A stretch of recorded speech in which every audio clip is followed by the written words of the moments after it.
Le jeune cheval, ce sujet si délicat à aborder tant il fait parler de lui sur de multiples points.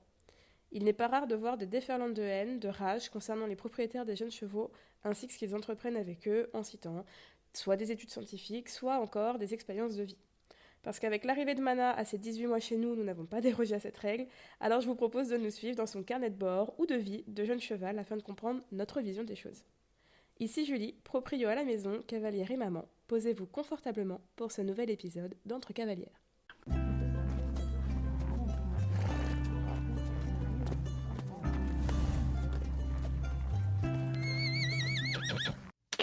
Salut la compagnie, j'espère que vous allez bien, j'espère que vous n'êtes pas en train de mourir de chaud avec cette période caniculaire que nous sommes en train de vivre. J'espère qu'autour de vous, vos proches et vos animaux la vivent également bien. Nous, on s'est fait avoir de cours, nous sommes dans une passoire thermique, donc on a très chaud à la maison. Autant vous dire que c'est très bien que ce soit de l'audio et pas de la vidéo, car là, je suis habillée très légèrement, hein, voilà, très chaud. Dans la pièce à vivre, là, j'ai actuellement 31 degrés. Pour Maë, qui est dans sa chambre, on a mis le climatiseur. On a acheté un climatiseur, du coup. On a réussi à baisser un peu sa chambre à 25 degrés, donc très bien pour la sieste. Mais je vais pas vous mentir, on a chaud. Voilà, on a été pris de court puisque on sait que notre maison, c'est une passoire. Et du coup, on a engendré plein de frais de matériaux à acheter. Clément est en vacances, il a encore une semaine de travail. Et on a prévu de commencer notre isolation de toiture à ce moment-là. Bon, manque de peau, la canicule est arrivée plus vite que prévu, mais au moins, après, ce sera fait. Bon, aujourd'hui, les amis, j'ai décidé de border avec vous un sujet qui fait un peu débat, un sujet que je trouve, moi, assez sympa, quand on en parle de manière respectueuse, et il y a vraiment beaucoup de choses qui peuvent être aborder par rapport à ce sujet-là. Je l'aborde parce que les vacances arrivent pour moi, là, d'ici 2 jours, quand j'enregistre cet épisode, et je pense qu'il sortira quasiment dans la foulée. Ça va être les grandes vacances. Moi, vous le savez, je suis professeure des écoles, et même si je vais travailler pendant mes vacances, préparer ma classe et tout, j'ai quand même pas mal de temps un peu plus légèrement, j'organise mon temps comme je veux, et donc forcément, l'emploi du temps de manager, si la canicule ne persiste pas, va être un petit peu plus chargé. Donc je me suis dit que je pouvais vous faire cette série qui va être assez sympa. Dans ce premier épisode, je pense que je vais vraiment aborder c'est quoi un débourrage, moi ce que j'entends par débourrage, et vous faire quand même un point de où on en est avec Manager actuellement. Et je pense que par la suite, ce sera une série que je garderai pour faire avec vous tout simplement un point de l'avancée où on en est avec Mana, et de vous parler de mes peut-être pistes de réflexion sur le moment, de nos joies, de nos réussites, comme peut-être de nos échecs. Donc dans cet épisode, déjà, je vais aborder un peu ce que l'on entend par débourrage. Il est vrai que si tu vas dans un centre équestre et tu demandes à beaucoup de cavaliers c'est quoi le débourrage, pour eux, débourrage est égal, tu montes sur ton cheval, tu poses les fesses sur la selle. Pour beaucoup, beaucoup.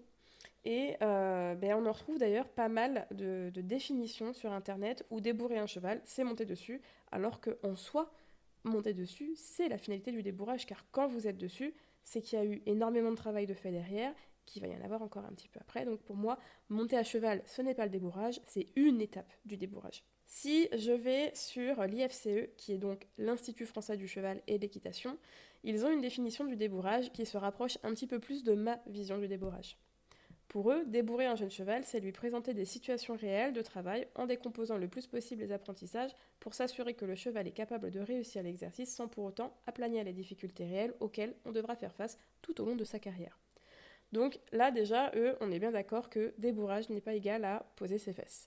Débourrage est égal à vivre des situations réelles de travail, décomposer le plus possible les apprentissages pour tout simplement lui permettre d'être équilibré dans sa tête et de lui permettre de savoir se confronter et on va dire trouver la solution face à des situations. Si je reprends la suite, tout commence par le travail à pied, monter ou atteler sont des finalités avec des principes de base qui sont communs. Ce premier trait commun est le travail à pied. Voici donc les premières étapes du débourrage commun à toutes les disciplines. Première étape, aborder un cheval au box. Deuxième étape, apprendre au cheval à accepter la tension de la longe. Troisième étape, habituer le cheval à la baguette. Alors, moi, ça m'a fait beaucoup rire à la baguette. Si on revient sur la première étape, aborder un cheval au box. Là, c'est vraiment tout ce qui va être habituer le cheval à l'humain. Donc, tout ce qui va être les premières manipulations, les premières mises de licol, le toucher un petit peu partout. Vraiment les premières choses qu'on apprend à son cheval quand on va l'aborder et qu'il n'a jamais eu un humain à ses côtés. Deuxième étape, apprendre au cheval à céder à la tension de la longe. Bon bah là, à partir du moment où on va avoir commencé à habituer le cheval au licol, à la porter le licol, et ben oui, il va falloir lui apprendre que quand on tire et qu'on met une légère pression, la réponse que l'on attend, c'est qu'il avance et que du coup il cède à cette pression. Donc ça va aller pour plein d'exercices et plein de pratiques, puisqu'en général, on va mettre un point de pression, on va attendre que le cheval baisse son... Enfin non, c'est pas baisse, mais lâche Oh, j'arrive pas à le dire, dis donc, c'est compliqué cette histoire. On met un point de pression, on tire par exemple pour mettre une pression sur la nuque, pour que le cheval soit cède à la nuque, soit aille vers le bas, soit avance. Dès que le cheval va répondre en avançant, voilà, qu'il va mettre une réponse, nous, on arrête tout de suite de mettre cette tension désagréable. Je vais y arriver, c'est difficile, hein. Je pense que c'est la chaleur. Troisième étape, habituer le cheval à la baguette, ce qui m'a fait beaucoup rire. Je pense que c'est vraiment désensibiliser le cheval de manière générale avec un stick ou une cravache, histoire de pouvoir le toucher un peu partout et de commencer à pouvoir la bouger autour de lui sans que ça lui pose problème. Quatrième étape, mettre le cheval dans une situation de travail réelle et potentiellement difficile. Là, on passe sur l'étape de la désensibilisation puisqu'ils vont parler de la relation de confiance, de monter dans un vent, d'aller dans des situations qui sont changeantes pour le cheval, donc on l'emmène à l'extérieur par exemple. C'est vraiment faire toute cette base de travail à pied pour ensuite aller vers le début de la partie montée, donc la désensibilisation du harnachement, la selle, le poids sur le dos, bref, toutes ces petites choses-là. Donc là, on voit vraiment qu'ils sont plutôt pas mal raccord avec ce que moi je pense, à savoir j'aimerais mettre un maximum de code et montrer un maximum de choses à pied pour qu'une fois que je passe sur le travail monté, ce soit une formalité. Maintenant, si je passe vraiment que sur ma partie à moi de vision du débourrage, travail du jeune cheval. Selon moi, actuellement, Mana, il est déjà en plein débourrage depuis plusieurs mois en fait. Si on part vraiment de la définition de l'IFCE, en fait, le poulain, dès qu'il va commencer à être manipulé, il entre dans l'étape du débourrage. Et on parle donc de débourrage et pas d'éducation, donc les deux sont quand même vachement liés. On est d'accord qu'à partir du moment où tu vas commencer à apprendre des choses à ton cheval, tu vas aller dans l'éducation et le débourrage, puisque ce sont des choses qui ont des finalités et tu vas pas le laisser à l'état sauvage. Moi, j'ai commencé avec le travail en liberté. Tu le mets, moi je l'ai mis avec Nickel, avec un copain, il suit le copain, comme ça lui permet de voir les choses, lui installer des bases pour pouvoir les utiliser au fur et à mesure de manière de plus en plus simple, jusqu'à une utilisation montée, hein, on va pas se mentir. Quand on met un cheval en liberté avec un autre copain, on lui apprend à tourner et qu'après on le prend seul et qu'on continue le travail, on lui donne des codes vocaux, on lui donne les transitions, on lui donne... moi j'ai le pas, le trot, le galop, l'arrêt c'est encore compliqué. On change de sens. Ça, ce sont des codes que j'utilise également désormais en longe et qui seront utilisés plus tard, montés. Pareil, si je prends un autre exemple, travail en liberté, si je te touche à un endroit, exemple, je vais te toucher sur l'épaule et mettre une pression, c'est ce qu'on disait, hein, le cheval va essayer de se dégager de cette pression et de se soustraire en bougeant les épaules. Vu que moi, c'est la réponse que j'attends, j'enlève tout de suite ma pression. Si je fais pareil au niveau des hanches, je mets une pression au niveau des hanches pour pouvoir dire à mon cheval, je veux que tu bouges les hanches, et que dès qu'il répond à cette pression que je mets, plus ou moins grande en fonction du temps qu'il va mettre à réagir, dès que lui répond, ok, moi je lâche et je récompense. Et ça a l'air de rien, déplacer les épaules, déplacer les hanches.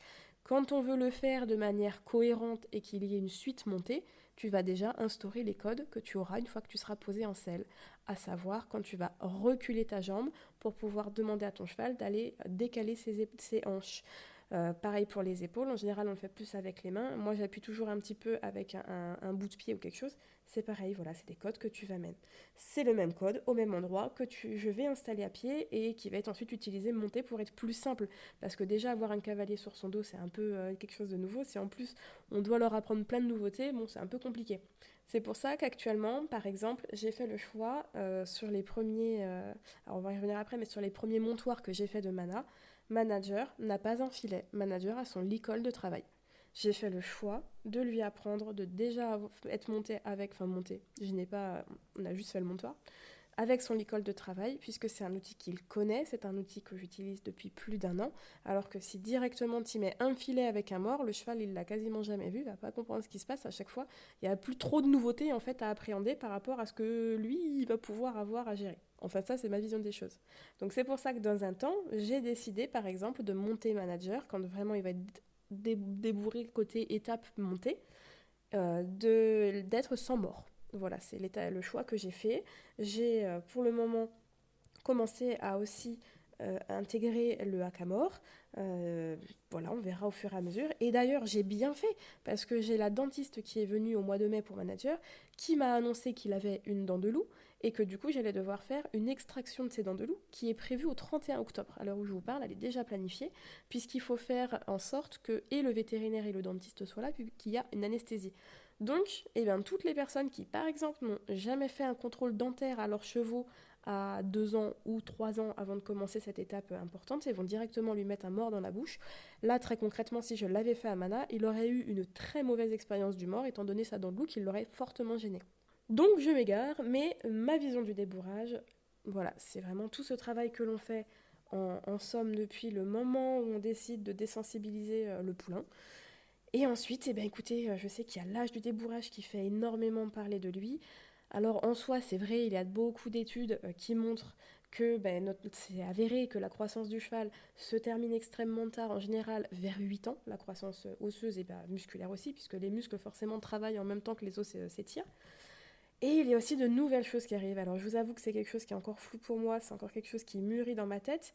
Mais il y a des études qui vont nous dire ça va être très mauvais de monter les chevaux jeunes, parce qu'il y en a qui sont quand même montés de bonne heure. Hein. Je vous rappelle que le manager, je l'ai acheté, il avait 18 mois, il était déjà débourré. Hein. Et il l'avait enlevé du monde des courses, puisqu'en fait, il s'avère qu'il n'était pas concluant là-dessus. Donc il avait déjà eu un débourrage. Hein, et je pense qu'ils sont allés comme un bœuf, parce qu'en plus, il a des sensibilités sciatiques petit père. Donc régulièrement, il est vu par l'ostéo et la shiatsu. Alors il a de moins en moins mal, mais il en garde parfois même des réflexes de douleur. Voilà, c'est assez fou comment le corps a une mémoire des douleurs. Donc je disais, avant que je m'égare, qu'il y a des études qui montrent que monter un jeune cheval tôt, c'est effectivement pas bon, et je suis d'accord avec ces études-là. Et il y a d'autres études qui montrent que attendre trop tard pour le cheval, ce n'est pas bon non plus. Donc il faut trouver une espèce d'entre-deux, j'en ai parlé il y a peu d'ailleurs avec des ostéos, puisque ne pas monter le cheval avant ses 8 ans, par exemple, si on attend vraiment la fin de croissance, peut être négatif dans le sens où votre cheval va faire ses dernières croissances de ne pas être habitué en fait. Et son corps, jusqu'à 8 ans, va grandir de manière à je n'ai pas besoin de m'adapter, je n'ai jamais rien sur le dos. Je ne sais pas si je vais être claire dans ce que j'annonce. Et ce sont des discussions, encore une fois, que j'ai eues avec des professionnels là il y a peu et qui sont en train de mûrir dans ma tête. Hein. Je vous partage vraiment ce qui se passe dans ma tête à l'heure actuelle. Et en fait, pour ce qu'il a été vu, et il y a des études qui ont été faites là récemment dessus, il serait plus cohérent de monter sur un cheval de 3, 4, 5, 6 ans, très ponctuellement, de manière très courte, pour que le corps comprenne qu'il va avoir un cavalier à des moments dans sa vie sur son dos, et que le corps, du coup, se développe en fonction de tout ça. Je ne sais pas si c'est clair.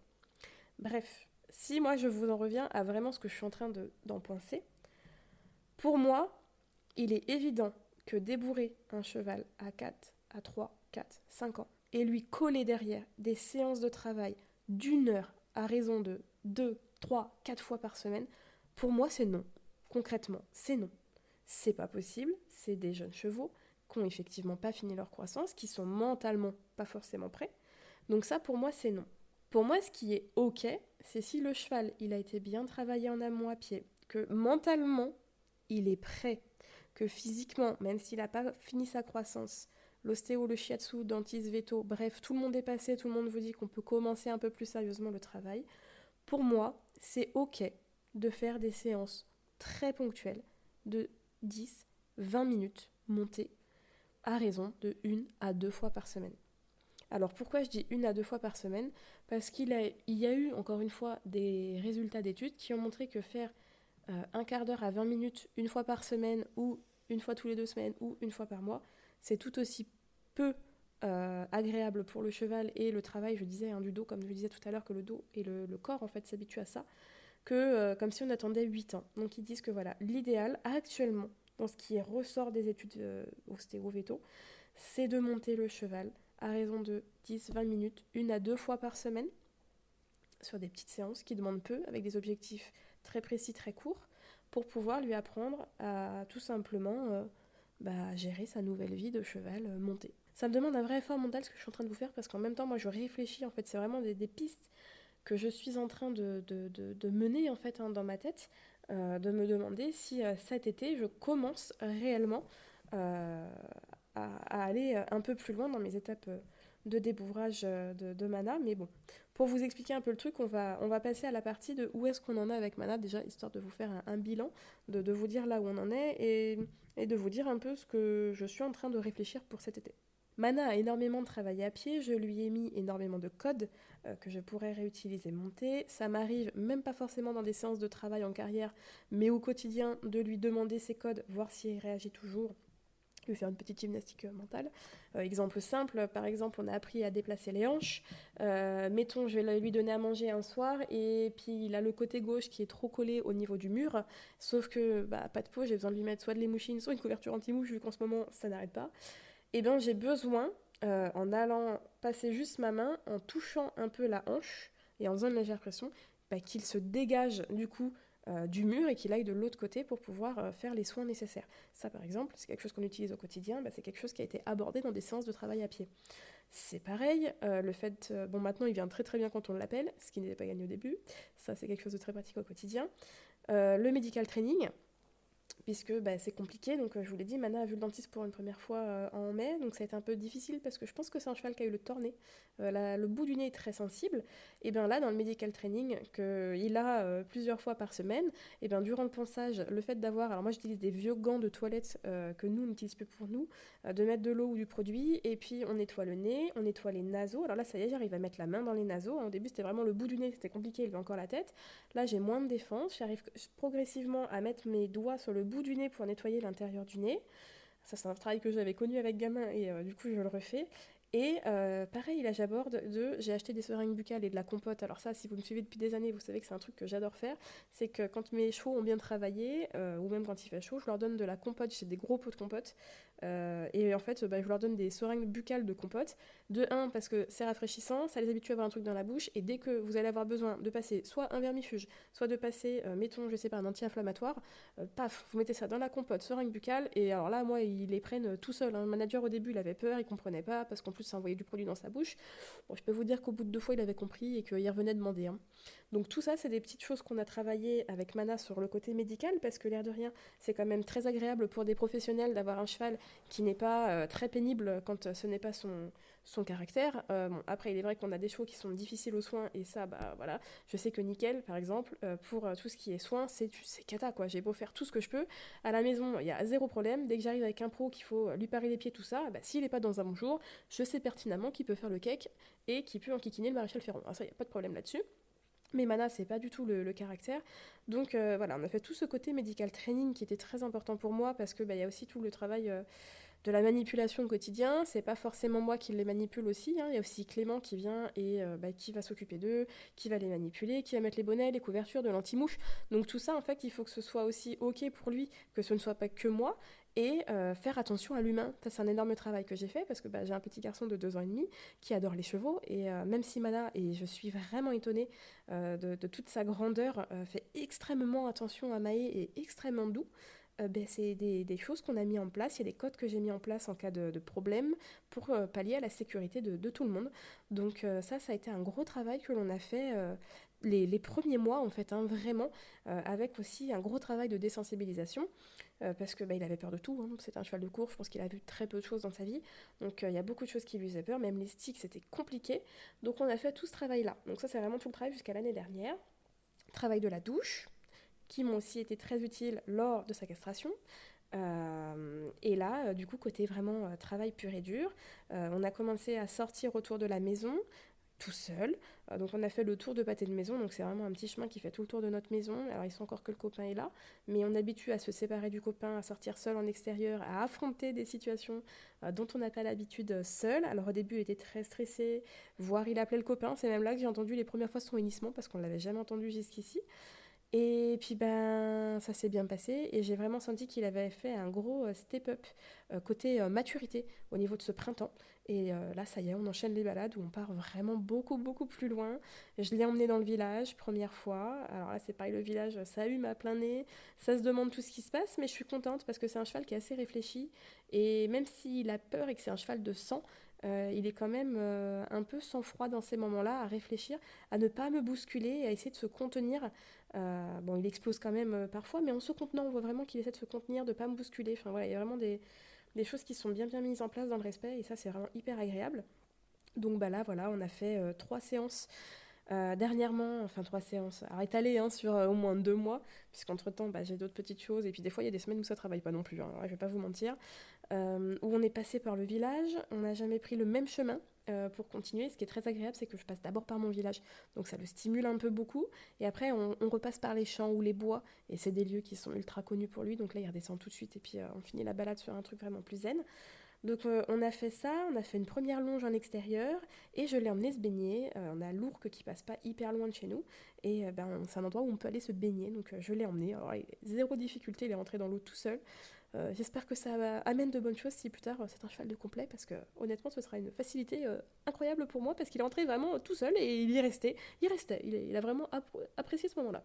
Côté travail carrière, un truc un petit peu plus conventionnel, Mana a donc eu le surfait l'année dernière, puis la selle au niveau du mois de septembre. Je l'ai laissé tranquille tout l'hiver et au printemps j'ai commencé à remettre la selle, remettre des protections. J'ai commencé les longues rênes également avec lui, mais toujours en sang mort. Et j'ai commencé à travailler les montoirs. Alors, montoir, mais juste, je sangle ma selle, je fais du bruit avec mes étrivières en les claquant sur le quartier, faire trotter avec les étriers, faire sauter à côté de lui de chaque côté en claquant les étrivières. Voilà, le gros côté des sensibilisations. Et juste après, se mettre près du plot de montoir, garder l'immobilité et j'ai dû la travailler parce que surtout le côté gauche du coup, le côté où on monte à cheval, il se décalait vraiment du montoir pour pas que je puisse mettre mon pied. Alors je pense que dans le débourrage qu'il a eu, alors on m'avait dit du débourrage attelé, je pense qu'il y a eu une partie montée parce qu'honnêtement ça se voyait, mais en 2 séances c'était effacé et il avait bien compris qu'il n'y avait pas de problème là-dessus. Donc j'ai travaillé ce côté immobilité au montoir et mettre moi mon pied dans l'étrier déjà qui reste immobile et ensuite me monter en fait, mettre le poids sur l'étrier et mettre, vous savez, euh, mettre la selle sous mon bras. Vraiment, pas me mettre à cheval, mais mettre la selle sous mon bras et faire ça de chaque côté et attendre 2 3 minutes et caresser, caresser, caresser. Et donc j'ai fait ça sur 3 séances et en fait, au bout de la troisième séance, alors encore une fois c'est pareil, c'est en général une séance par semaine, voire plus espacée, j'ai refait ce travail-là et en fait j'ai senti ce jour-là que je pouvais passer la jambe. Je l'ai senti prêt, je me suis sentie prête. Et donc j'ai passé la jambe. Il était absolument pas inquiet du tout, il était ultra serein. Et ça s'est très très bien passé. Il y a même eu des chevaux qui sont passés à ce moment-là. Il s'est tendu, il a henni, il n'a pas bougé d'un poil. Donc moi j'ai pas joué avec le feu, je suis tout de suite descendue bien évidemment. Mais il a été très très sage. Donc j'ai fait montoir à droite et montoir à gauche. Et ben ça a suivi que j'ai une énorme peluche licorne à la maison, très grande, hein, vraiment très très grande, que Clément m'avait offert. C'était le premier cadeau qu'il m'avait offert. Et en fait, ben, j'ai fini par lui attacher sur la selle et le faire tourner un petit peu au pas et au trot avec cette licorne. Et ma foi, ben, zéro problème. Donc voilà globalement où on en est, hein, en plus de travailler de temps en temps un petit peu de proprioception avec des dispositifs, de travailler les abdos avec du saut de pied ferme, de travailler un petit peu l'obstacle très rarement, de temps en temps en mettant un petit saut, un petit auxerre, voilà, on essaie de varier. Encore une fois, il ne croule pas sous le travail parce que grand maximum il travaille une fois par semaine et parfois c'est une fois toutes les 2 semaines. Donc, ben nous, on en est sur ce point-là et sur ce que je vois venir cet été. Voilà, je me pose actuellement la question de bah, est-ce que je finis par monter dessus et lui demander le pas? Est-ce que je finis par lui monter dessus et lui demander le trot? Et après, je lui fous la paix. Enfin voilà, je suis vraiment en pleine réflexion. Une chose est sûre, c'est que quand il aura les codes de base au bout de 2 3 séances vraiment montés, moi, il ira en extérieur parce que moi, j'ai toujours formé mes chevaux à l'extérieur. Pour moi, il n'y a pas meilleur pour eux, autant physiquement que mentalement. Donc ça, c'est une évidence que bah, il va faire beaucoup de balades. Ce sera beaucoup de balades en extérieur pour affronter un max de situations aussi qu'on a déjà affrontées, mais bah, monter. C'est vraiment ma vision, voilà, pas de travail excessif, découvrir de nouvelles choses et surtout faire attention que tout en continuant cette évolution de cheval, on va dire au travail avec des gros guillemets, que le corps et le mental suivent bien. Donc le mental, ça se voit assez facilement quand on le connaît. Et puis le physique, hein, c'est de l'ostéo, du shiatsu, du dentiste, du veto au moindre doute, les parages qui vont avec. Puisque là, par exemple, si jamais je me décide de faire cette étape de montée, bon bah là je sais qu'en ce moment il a des sensibilités au niveau de la sciatique. Bon, je sais qu'il faut que je fasse passer l'ostéo très concrètement avant de faire ce genre de choses là. Il faut vraiment avoir une lecture du cheval très en détail pour voir s'il est prêt physiquement et mentalement. Mentalement, je me pose pas vraiment de questions. Je pense qu'en vrai, il est vraiment bien. Il est même disposé à faire pas mal de choses. Il y a eu des fois où c'est très rigolo, un peu comme gamin, il m'attend à la porte, alors que bon, bah, il a quand même pas mal de terrain, ils ont du foin, un copain, enfin, il y a pas mal de stimuli. Et en fait, quand il me voit dehors, il est très demandeur à ce que je vienne, voire j'ai déjà eu 2 fois où il m'a appelé. Et donc du coup, je vais le voir et concrètement, si je viens que l'école, il met le nez dans le licol. Donc je pense que ça y est, j'ai réussi à faire comprendre que les humains, on pouvait être des êtres plutôt sympas pour lui. Enfin voilà, écoutez, cet épisode est un petit peu long. Je ne sais pas quelle est votre réflexion personnellement à vous sur tout ce que je viens de dire. N'hésitez pas à m'écrire du coup, tout simplement dans les commentaires de cet épisode ou en message privé sur Instagram. J'essaie de répondre un maximum à tout le monde. J'ai presque rattrapé mon retard dans les demandes de MP et je suis plutôt fière. Donc n'hésitez pas du tout. Pareil, si vous avez des recommandations d'épisodes que vous aimeriez écouter en termes de sujets, n'hésitez pas à faire le tour là-dessus. Et puis quant à moi, je vais vous remercier d'avoir écouté cet épisode. Je vais vous souhaiter bon courage encore pour les chaleurs des prochains jours. On se retrouve dans un prochain épisode très prochainement. Et en attendant, prenez soin de vous et de vos proches et vos poilus. Ciao!